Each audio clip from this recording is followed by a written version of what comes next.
I am not Diana Forrester, for those of you who know her, but my name is Zach Weinstein. I'm the campaigns manager with DC Working Families Organization, and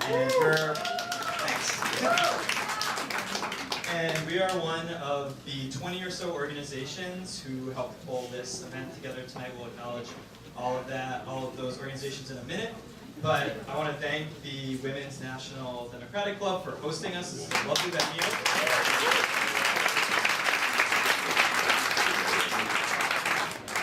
And I also just want to acknowledge all the work that all these different organizations did to get us here today. This is a great cross-section of progressive organizations working in all different kinds of fields here in the district. And you can see the list if you were able to snag an agenda at the beginning. And so I'm going to just go ahead and introduce our moderator, and then we'll go ahead and get started. So our moderator tonight, as I mentioned, is going to be Diana Forrester. Diana is the political director for United Food and Commercial Workers Local 400. A lot of local organized labor, that's good crowd. And she is also a member of the DC Democratic Women's Club.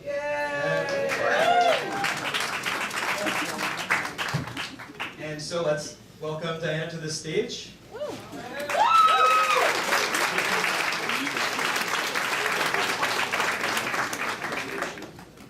usually don't know what to do with these things because I have a big mouth.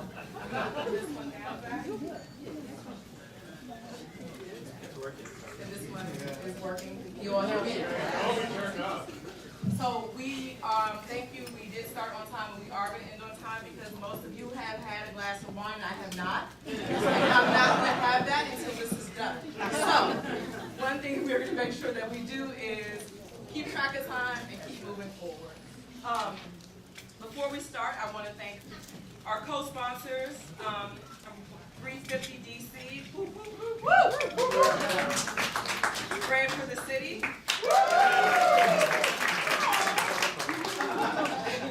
Chesapeake Climate Action Network, DC for Democracy,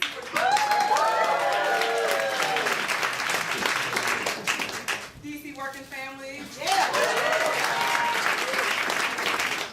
which I feel like I've gotten around to all these organizations, so I think I'm the board chair of that. I'm not sure. DC Democratic Women's Club. DC Sierra Club. Empower DC. Fair Budget Coalition.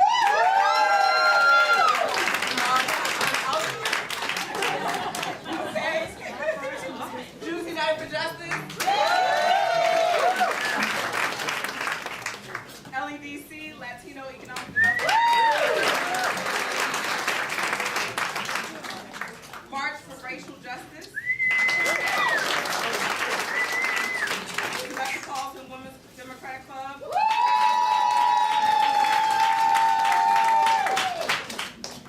Little competition I see is going on here. Stop Police Terror Project. My brothers and sisters at Unite Here 25. And of course, United Food and Commercial Workers. Ward 3 Democrats. Ward 5 Democrats. And finally, our host, the Women's National Democratic Club.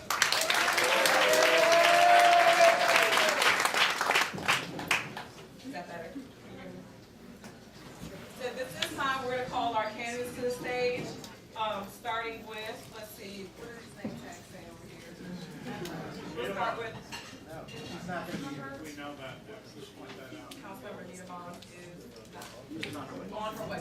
So we'll move on to Aaron Holmes.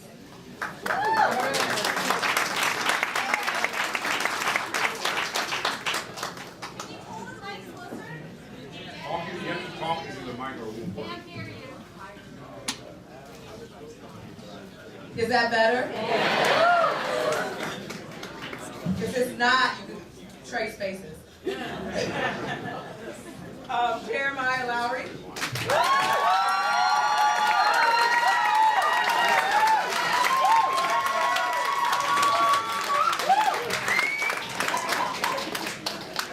Marcus Goodwin.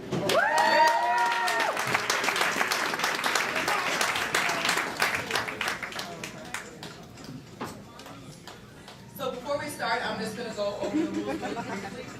The way we're going to have our panel tonight is we're going to start with some questions, 3 rounds of questions from myself, and then we're going to wrap up with questions from 2 yes or no questions, where candidates will be asked a question and take position yes or no, and then we're going to open up to the audience for questions. But before we do that, and we're going to keep this at 90 minutes, and this young lady right here in the front is going to give you guys warnings on your time. And then this young lady right here is just going to cut you off. Right, okay. If we have to. So we'll start from closest to me, opening statements. Is this on? Can everybody hear me? Good. Fantastic. All right. So I'm not sure if everyone can hear me, so I'm going to yell a little bit. I'm going to stand so that I can project. I am Aaron Holmes. I am running for at-large City Council. I want to start out actually by thanking everybody in this room. I don't take it lightly that you guys came out on a Tuesday, so if you can give yourselves a round of applause. I really do look forward to your engagement. I also want to recognize all of the organizations that took the time to put this together. It is very important. I want to especially mention the Women's Democratic Club, which in 2 years is going to be celebrating 100 years of women's suffrage, which is extremely important. Please, give a round of applause. The contributions of organizations like this have been very important throughout time. The seeds of discontent that they have planted in this city has given birth to the bluest place in America. DC is 91% Democratic. We have a $14 billion budget, and we have a very nimble government. We have 13 people. That's it. We have the creativity, the resources, and the political will to think bigger than we're thinking right now. And that is why I am running for office. I thank you all in advance for your questions. I look forward to this engagement.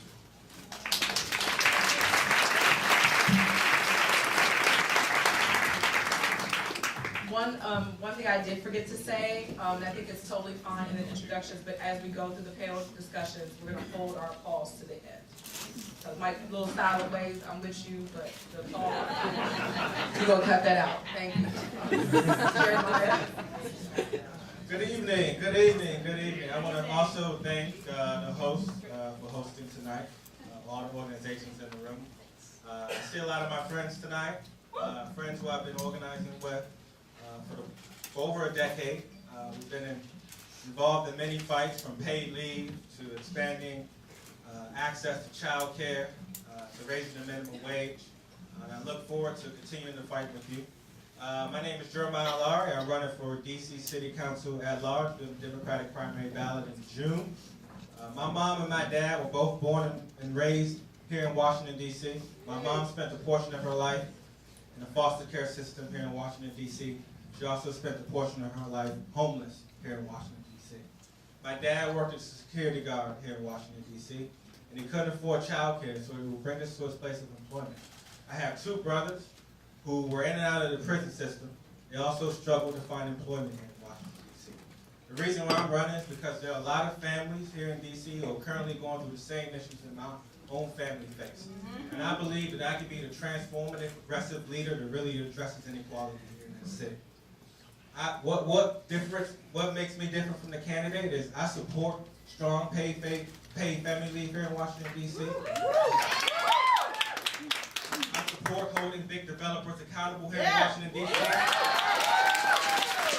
support putting a real focus on housing here in Washington, D.C. I look forward to talking about these issues in greater detail and earning your vote. Thank you.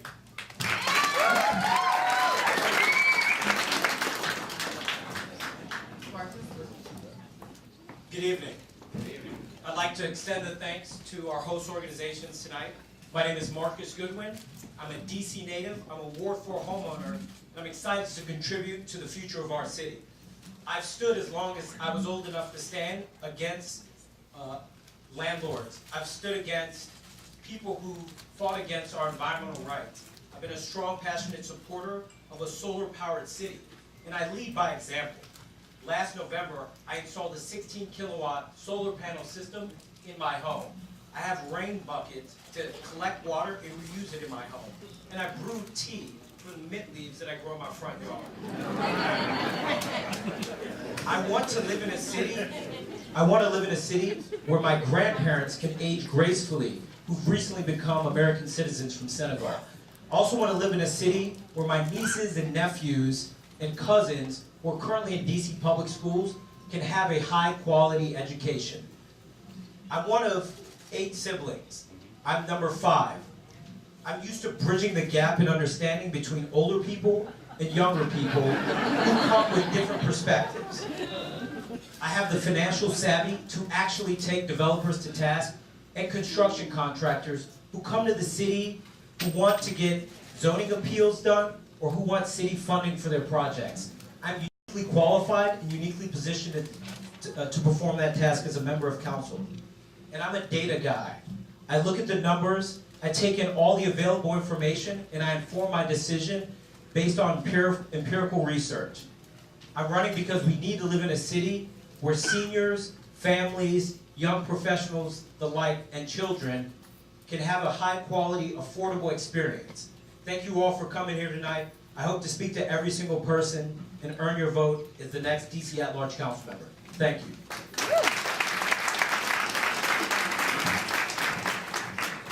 We have a very diverse and talented pool here, so I'm looking forward to getting some of the weeds of, like I said, the devils are in the details. So the questions that I'll be asking represent the coalition of people that are hosting this event tonight and things that we care about. So I'm going to start out asking the first question and give each one of you all a minute to respond.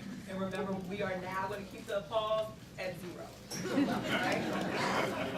Unless it's for me.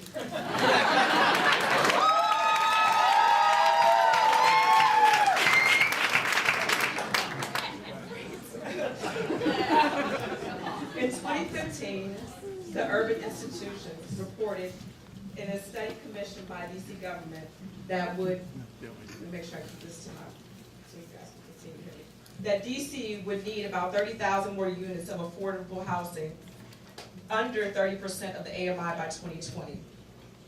Will you commit the district to producing 26,000 units for very low income housing, low income meaning 30 to under the AMI, over the next 10 years, starting with 22,600 units in the fiscal year of 2019. How would you ensure housing stability among DC's lowest income residents as housing prices continue to go up? Any clarity or we're good? What's the order of answering? We'll start with you. Great, I'm excited. Ask permission. Thank you, I'm excited because I've actually worked on underwriting housing projects and I have the savvy and know-how to really redirect what a firm's aims are for the goal of maximal community benefit. What we need is more larger units, 3 and 4 bedroom units for families. And one way to achieve that is instead of having a minimum unit number of construction to be 0 to 30% AMI, we should require a gross square footage of the building number. That way, developers are more inclined to build these 3, 4 bedroom units because the marginal cost of construction favors building larger units as opposed to the current laws which favor single, studio, and 1 bedroom units. So that would be my legislative fix, relying on my experience to give back and maximize community benefit, building more housing for families. Yes, I support that. Let me quickly say, I think we also need to change the way we look at AMI in the district as well. Because what it means to be affordable isn't affordable here in Washington, D.C. So I think we need to look at using an AMI rate that's citywide. I think another thing that I'm for is rent control, and I know the incumbent actually co-sponsored a bill for rent control, but she hasn't got it out of markup yet. I will be that fighter to get that bill out of markup because I'm a strong supporter of rent control here in Washington, D.C., expanding rent control as well. And also I believe that, another thing we need to do is hold some of these big developers accountable. I think it's cute we get up here and say how much, affordable housing we need, but they don't build it. But yet they get big millions of dollars in tax breaks. Yet there's no one on the council that's going to hold them accountable to actually build an affordable housing. I'm going to be that champion. That actually holds them accountable to build some of these family units that we need. I'm not going to be. I'm not going to be in their pockets. Thank you. So I'm going to keep standing. It's just something that I do. What can I say? So this is a great question. Every liberal stronghold in America is displacing people at an alarming rate. And it does absolutely no good for us to sit up here and pretend like that's not happening. It's certainly not going to change if we keep spitting old ideas about how we're going to build new housing. We need to redefine affordability, and we need to reevaluate how we are investing in affordability. Because we're spending $100 million a year on affordable housing, and we don't have the ROI on that investment to justify it. And so what I believe that we need to do is not take any options off the table, including building ourselves, because we can build affordable housing as a city, and we can set AMI if we build as a city. So AMI is something that is done federally by HUD. We can't change it. But if we use our dollars to build, we can certainly build DC affordable housing. You can keep standing unless you start with the next question. I'm gonna stand next to you then. Let's do it. What are candidates' plans to improve transparency, accountability, and community trust of the Metropolitan Police Department, including regarding the disciplinary process after MPD use of force? Yeah. Hello, right? We're just gonna go right from housing to police, right? So this is actually an area where I have done a considerable amount of work to bridge the gap between police and community. I started a program called My PD where we take police officers into schools and talk to kids about how we can improve police and community relations. And it's not a police-led discussion, it's a student-led discussion. And the conclusion that I've come to is that the police force would be a whole lot better if we had more officers from West Virginia Avenue as opposed to West Virginia. And so I believe that we need to get rid of the 60 credit requirement to become a police officer so that we can get more district residents on the police force. And I'm going to use the story of Kathy Lanier to drive that home. Kathy Lanier, for you all who don't know that story, got pregnant and dropped out of high school at 15, got her GED and was waitressing, and became the chief of police. I'm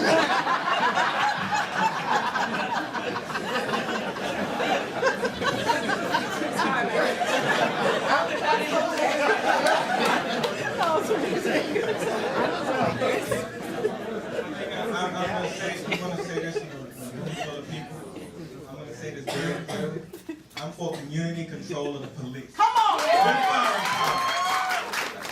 I believe that Ward 3, Ward 2, Ward 4, Ward 5, Ward 6, Ward 7, Ward 8, they know what their needs are. And I think they need to have more say when it comes to police. And I think we need to start controlling the police within our community. And I think that starts with community control with fire and power. And I'm strongly supportive of that. Thank you.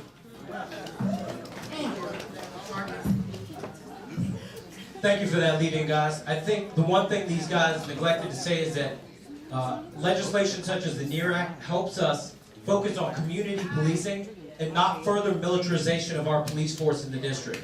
If we can focus on what I see 15-year-olds jacked up against cop cars on 7th Street for distributing heroin, policing in its current form and the current prison complex we have isn't a solve for that. It isn't going to solve my friend who got carjacked by 3 15-year-olds at 6 and Q 2 weeks ago from occurring once again.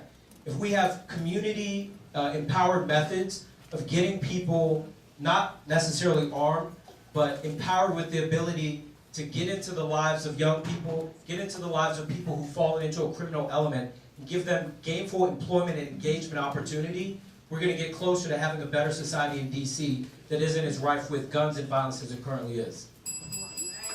Now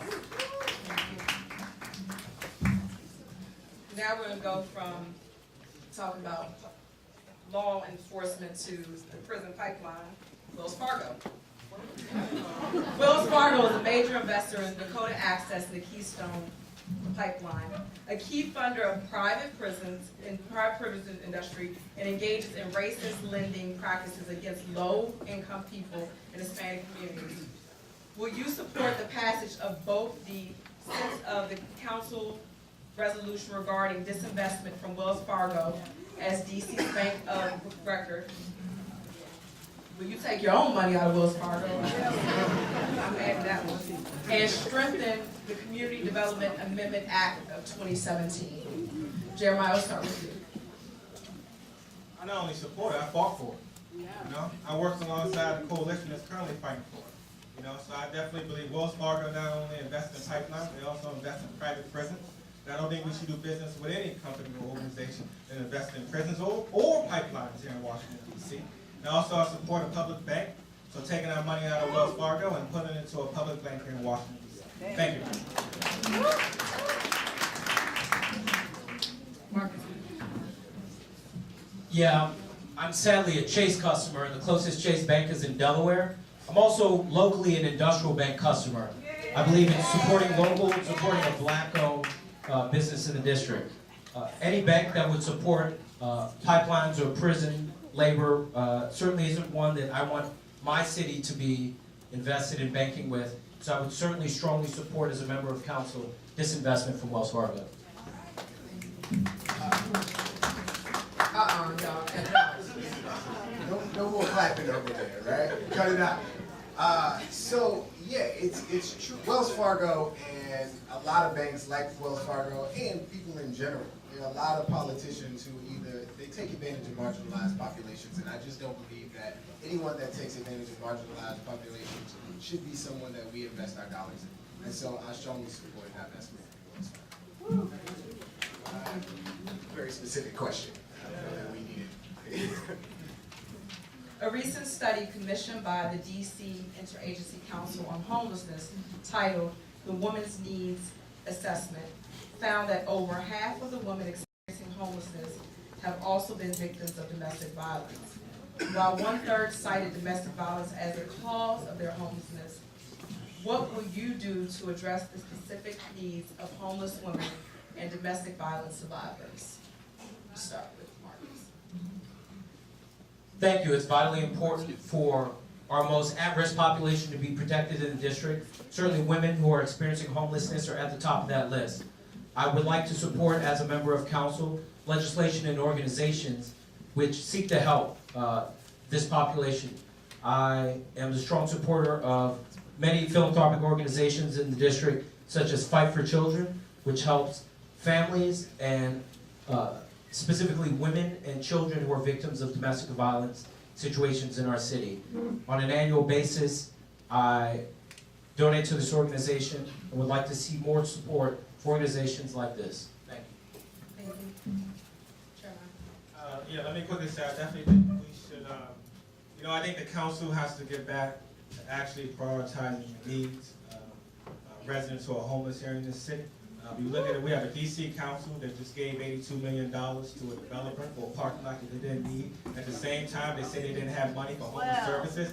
I think that's unacceptable here in Washington, D.C. They can talk about, all these different, they can preach from the lungs about the need to support black and brown people in the city, but when they get up on the Dallas, the first thing they do is cut the funding for homeless residents, but give money back to developers here in the city. So I think we need to turn the tide on that. And I also definitely support, specifically, looking in the budget to support women who are homeless. Thank you. Thank you. I think for far too long, we made our biggest promises to those who have the least access to accountability. Folks who do not have the ability to come down to council and say, this is a tremendous issue. housing vulnerability is something. Everybody okay over there? All right. Housing vulnerability is a very serious issue, and the attack on homelessness and housing vulnerability has to also be paired with an attack on jobs. At the end of the day, there are a lot of women who are in situations because they are not financially stable. And we need to create opportunities for those women to be able to make independent decisions, own their own destinies, move away from these dangerous situations, and stand on their own too. Our city is stronger if we have parents that are making money, because when parents make money, whole families do better. Thank you. Last question from me before we get into the simple yes or no's. There are huge disparities in food access throughout the district. I live in Ward 7, and I know that. There are between 8 and 9 grocery stores in Ward 1, 2, 3, 5, and 6. But only 1 grocery store in Ward 8, 3 in Ward 7, and 4 in Ward 4. Our wards with predominantly Black residents, how will we increase access to healthy food, affordable food, particularly in these wards? I also want to say, since I do work for United Food Commercial Workers in Local 400 and the Safeway and Giant workers, how do we get food access and also bring in good jobs? Because what we did was we gave into Walmart's promises of bringing food to Ward 7 and Ward 8 without a legally binding document, and they didn't do that. And if they were to do that, they weren't going to bring jobs that people could afford to live in the district. So, because I'm moderating, I just wanted to add that.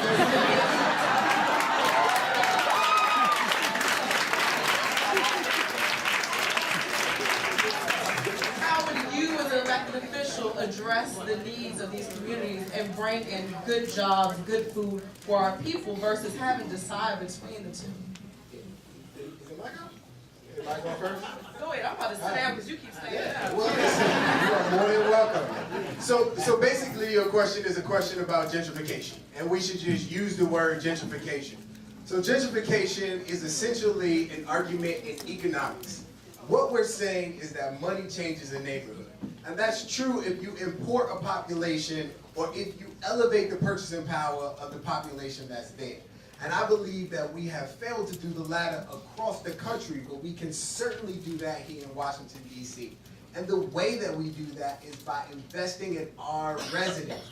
There are too many D.C. residents who are missing out on opportunities to advance their careers to people who do not live in the district. So I support subsidies to make sure that we are prioritizing district residents in the labor market.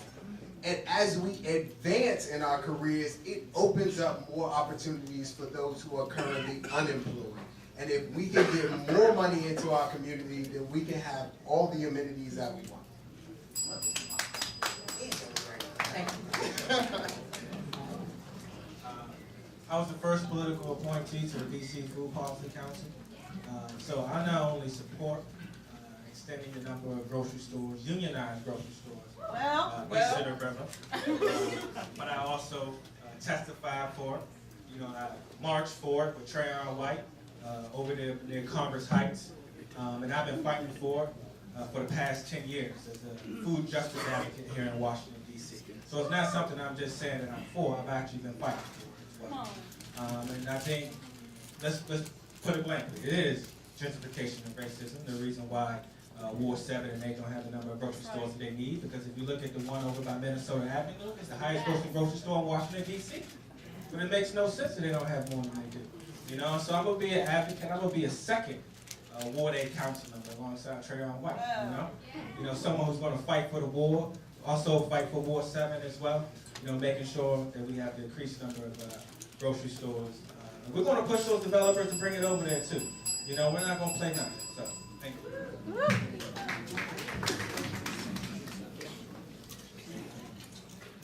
From 2013 to 2014, I lived in the Berry Farm community. My father, who's sitting here in the front row, lives in Congress Heights. I was out there at the grocery walk that happened a few months ago. I know the dire need for grocery stores, especially in Ward 8. I'd love to show these guys what it means to be at the deal table with a major grocer. I've been to Las Vegas to show them what the benefits are of being in different parts of the city and how we can actually add value. I understand what the city benefits and tax structure can be to entice these kinds of people with high wage, unionized employment for people in the district. And in ways that will also add community benefits, community space for entrepreneurs, and create community equity when we bring grocers to the area, so that it isn't the uptown gentrification we've seen that's pushed the disenfranchised people out of the area.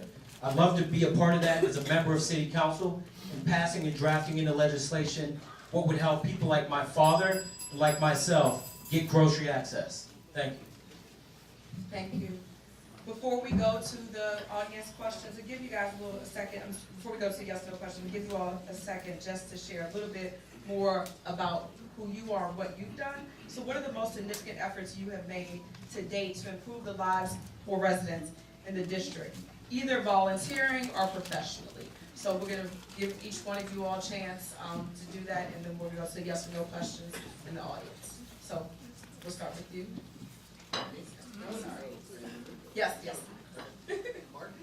Oh, Marcus, yes. Yeah. I'm working with friends on youth financial literacy. That is the biggest challenge for me in 2018, to teach as many high schoolers and pique their intellectual interest in investing so that they're not purely focused on material gains in the near future. I want people to focus on investing for their future, not just for the now. It's nice to see council member dole out gifts during holiday season, give people shoes and bikes and toys, but I'd like to give them financial savvy and knowledge that's going to enrich them in the future, not just for the now. I implore everyone to reach out, find out about our youth financial literacy workshops, and get more information and contribute to helping us make this a better future for young people in the district. I am currently the director of the Universal Child Care Coalition. Right now, child care is we have the most expensive child care system in the United States. On average, it's $23,000 a year for parents. For the past 5 years, I've been able to, alongside parents and other organizations in Washington, D.C., we've been able to engage over 2,000 parents here in D.C. And currently, right now, we're actually writing legislation to actually expand universal pre-K out to 0 to 3, so all parents in Washington, D.C. have access to universal child care, high-quality child care. So we're not waiting until election day, we're actually writing legislation right now.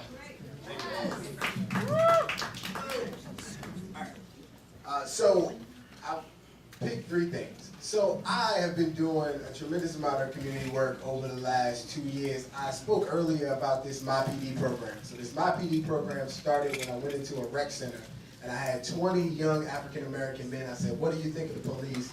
And they all said, "We hate the police." And I said, "Well, have you ever met a police officer that you like?" And they all said, without hesitation, Officer Mack, which was a completely surprising answer to me considering their first response. So I said, "Who is Officer Mack?" And they said, "Officer Mack is the officer that is assigned to our Boys and Girls Club." And what I understood then is that non-enforcement engagement is the key to strong police and community relations. And I created this citywide program where we go around to schools with police officers. We talk to over 1,000 kids. We've had over 50 officers participate. And I'll just jump into another 2 because I know I only have 30 seconds. My favorite is I have a program called Leaders Must Be Readers. So I bring city officials in to read to preschool kids around Southeast so they can see city leaders. You can wrap it up in closing. Oh, okay. So we're gonna do simple yes or no's for all of the guys. Do you support stripping tenants in the single-family homes of their TOPA rights? Do you support stripping tenants in single-family homes of their TOPA rights? Yes or no?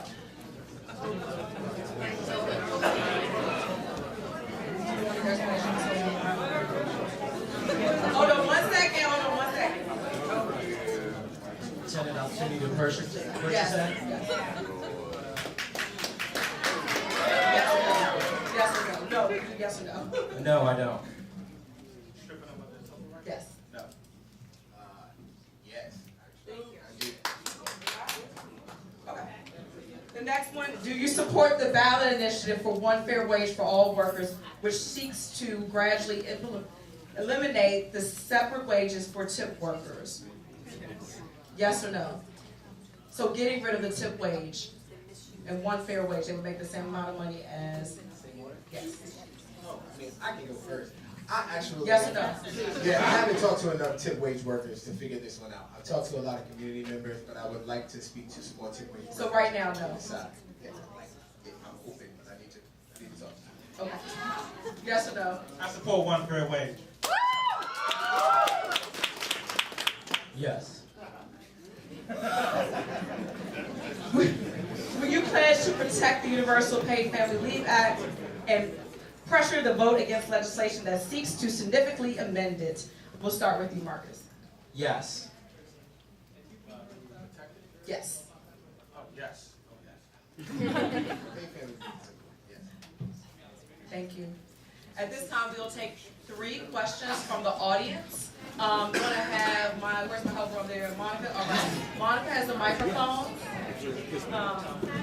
And I'm gonna try to make sure that I can get diverse questions. Yep. But we're not gonna allow people to get up out their seats. If you could just sit down and I will call you.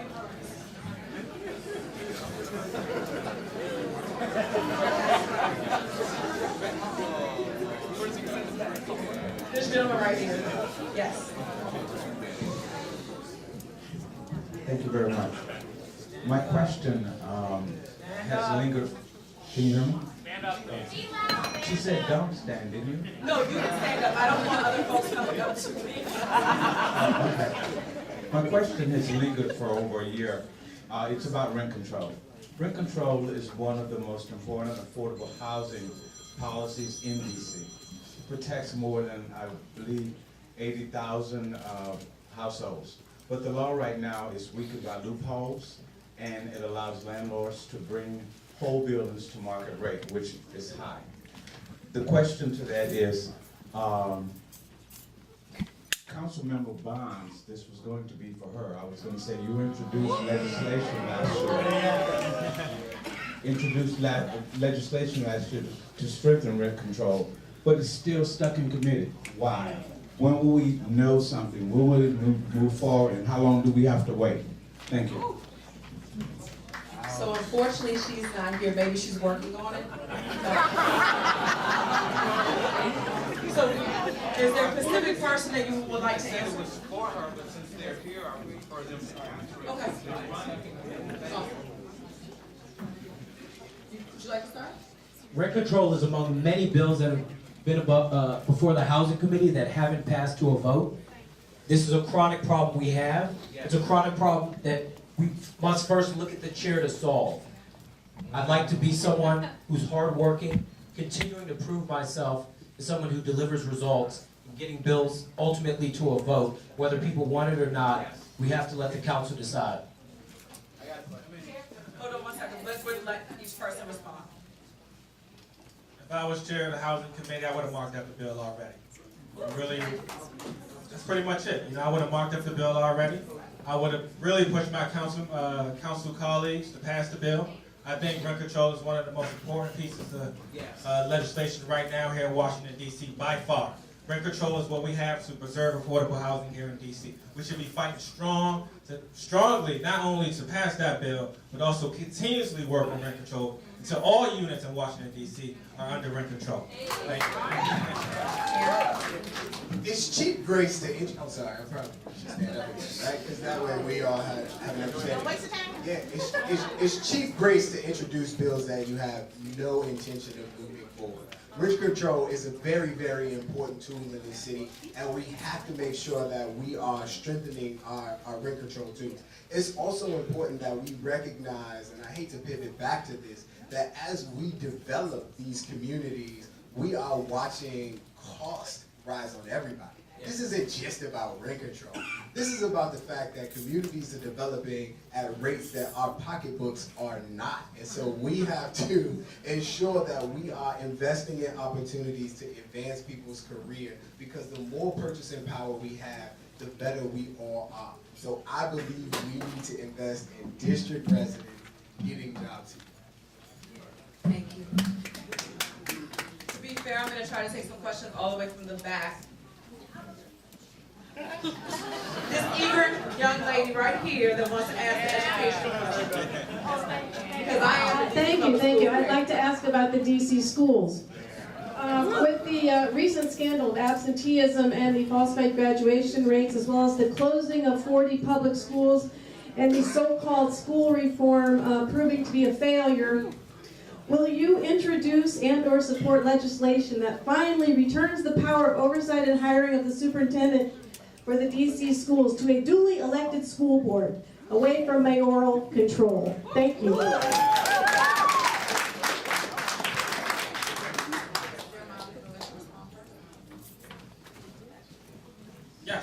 Yes, I would. Hey, come on, y'all. I'm the most progressive candidate ever. What do you expect me to say? Come on. Yes, I support that. I think we should redefine, when we do that, I think we should redefine the Board of Election position, to turn it into more of a superintendent position. So I think each ward in Washington, D.C. should have elected superintendent. I think the Board of Election position itself should be turned into more of a superintendent position. So each ward will have superintendents that will oversee the progress for that school system, that school network within that ward.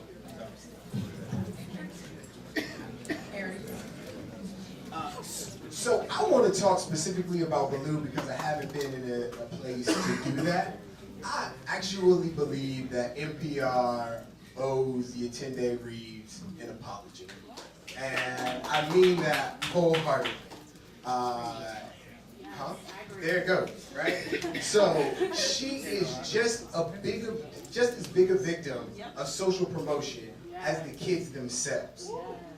She claimed that 100% of the kids who graduated got into college. And that brought national non-athletic attention to a school in Ward 8. And that claim was never refuted. If NPR wants to do a story on colleges in a brick and mortar fashion, accepting kids that are not qualified because they need to make money, that's a story. If NPR wants to do a story about the fact that social promotion is happening in an epidemic fashion around this country, I'm okay with it. Sorry. Thank you. Yeah, I'm excited to answer this because I'm actually the only one on this panel who's attended a DC public school. And I have 7 siblings. I have cousins and nieces and nephews who are currently in the school system. So I see this every day. I do believe in a duly elected school board brought back to the district. What we've seen has been a failure from the top down, not from the bottom up. We cannot blame our students, our parents, our communities. I'd like to see more funds shifted away from central office to each individual school. Woodrow Wilson High School and Baloo should not be governed and viewed under the same budget on an annual basis. They have vastly different communities, and there are vastly different strategies we need to take in control of the school, making sure we're suited for each individual family and community, and having the funds to address the trauma that students are dealing with when they come to school, the family issues that students are dealing with when they come to school, the absenteeism and truancy, which has overtaken and become an unmistakable part of our schools that's brought down the quality of public education. Thank you. Well, you're not the only person on stage. On the panel. Okay, I because call myself. I got kids at DC Public Schools, and we all went to DC Public Schools. We're gonna take our last question from up here. This young lady right here. Hi there, my name is Marilyn Holmes. I'm a DC resident as well as the founder of Total Sunshine Incorporated. It's a local nonprofit. We've been around for 18 years, working very hard with the young people in the city. And Total Sunshine is also a television show. It's aired for the last 18 years on DC TV. A lot of people have said, okay, well, yes. Your question? Yes, okay. This is just the premise for my question. I've been working very hard to support the DC top graduates. We have supported over 600 top graduates. Every single year is really hard for me to get support for giving laptops to these valedictorians and salutatorians exclusively. We're not talking about those other kids. We're talking about just the cream of the crop, the top of the top, citywide. There has been some apathy.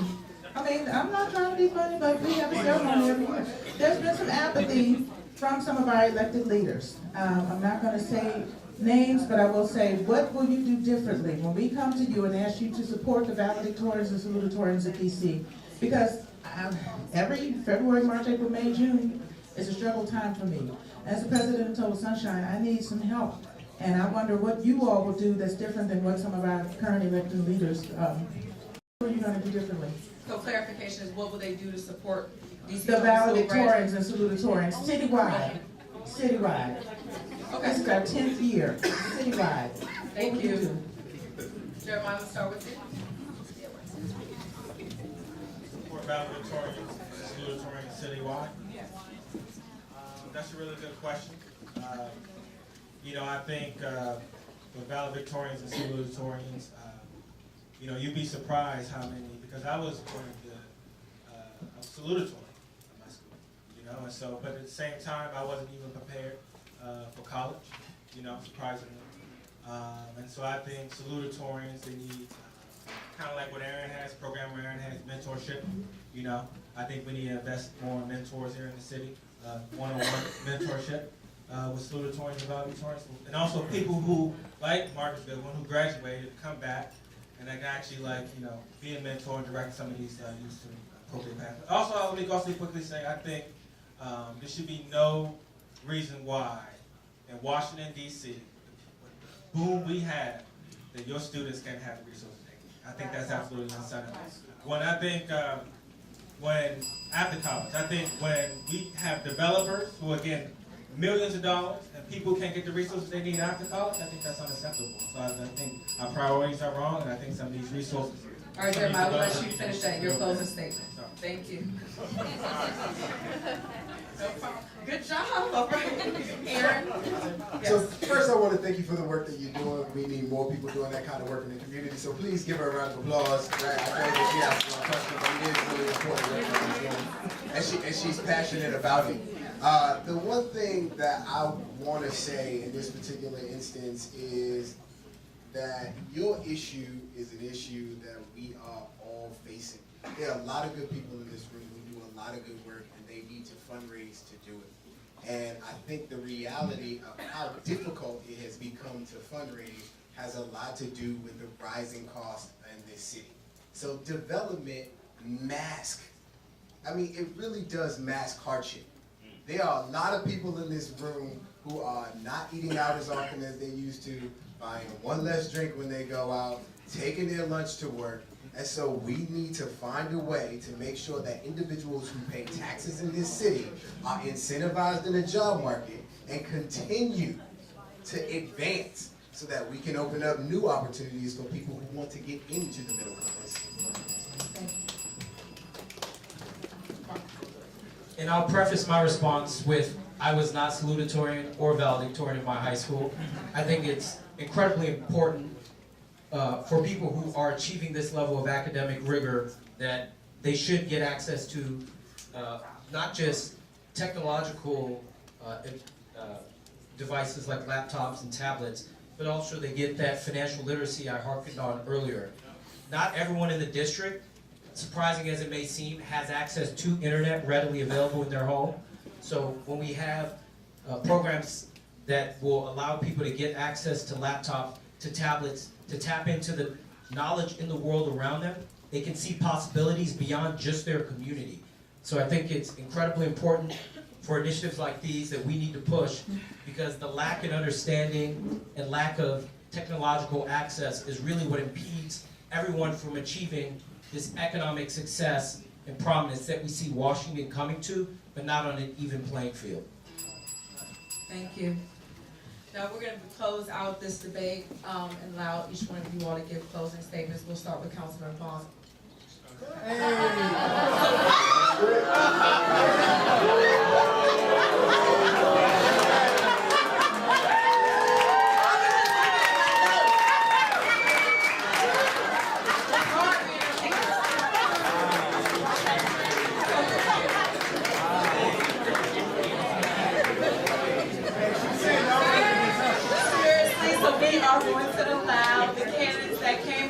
tonight to wrap up and let us know why we should consider voting for them.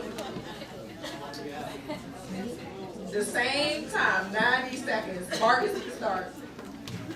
Great, I'll stand for this. Again, I'd like to hearken on something that is an elephant in the room and that the gentleman next to me alluded to on multiple occasions. I've worked on the development of housing, hotels, and office buildings.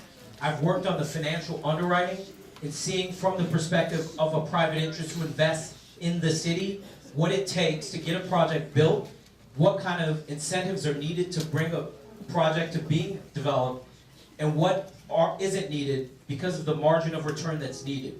I have financial savvy to be able to underwrite on my own any investment to see, does a project need what a firm, development or otherwise, has offered the city to get built. That has implications on the affordability of housing in DC. That has implications on what kind of grocery stores we can bring to DC, what incentives we provide, tax and otherwise. I am uniquely qualified to sit on the dais and be able to tell a private interest whether they actually need what they've come to ask the city for. That's experience that no one else on the council currently or has ever had. I'm uniquely qualified in this experience I have because I know how to maximize community benefit, how to build space in retail to provide community opportunity so that when we build and grow our city, that opportunity spreads to all. Thank you very much. I hope to meet everyone here tonight and earn your vote. Thank you, Marcus. Let me also thank Aaron. Let me also, I want to quickly thank my colleagues for showing up today, Marcus and Aaron. Unfortunately, the councilwoman did not show up, just like she has not shown up when it comes to passing that rent control bill in Washington, D.C. She hasn't shown up when it comes to addressing the fact that family homelessness has increased 132% over the last 4 years here in Washington, D.C. She has not shown up. She has not shown up when it comes to holding big developers accountable. She gave them $82 million. She has not shown up when it comes to addressing paid family leave here in Washington, D.C. She introduced the bill to repeal and replace it. After years of public outreach, after years of public advocacy around the issue, she has not showed up on the issue. And I think for the past 10 years, when it comes to a lot of these organizations in the room, I have shown up. Well, I have been a fighter. I was with you when we raised the minimum wage. I was with you when we expanded paid sick days here in Washington, D.C. I'm going to be with you on rent control. I'm going to be with you when it comes to holding big developers accountable. I'm going to be with you when it comes to making sure D.C. is the most environmentally friendly city in the world. I'm going to be with you when we expand access to child care to all parents in Washington, D.C. And I'm going to be with you when we finally are able to address inequality here in Washington, D.C. So I think right now, we talked a lot about experience. We talked a lot about experience. Okay, there we go.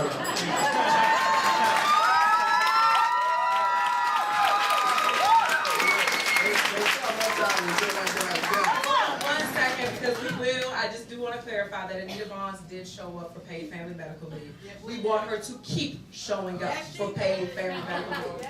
So, because she passed it. She did intro a bill to repeal and replace it. She did not. Co-sponsored. See, this audience will keep you honest. I'm not fighting with women at the women's national Democratic Club. It's not gonna happen. So I want to start out by saying thank you, Dana.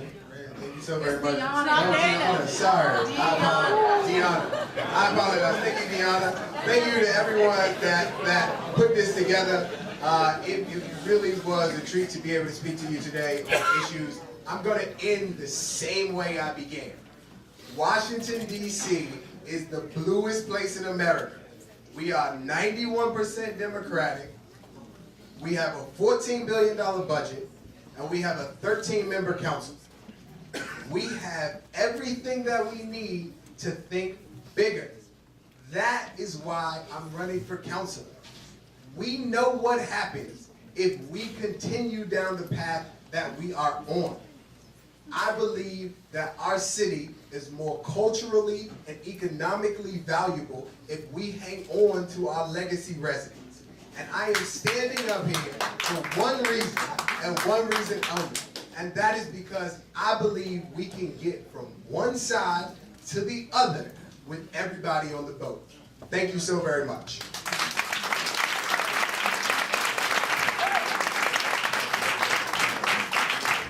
Thank you all for your time. Thank you for your passion. Very excited about what's the polls and the vote free. Everybody says my name wrong. It's no, we don't. That's right. It's Dion. Y'all say so much stuff. Dion. Thank you.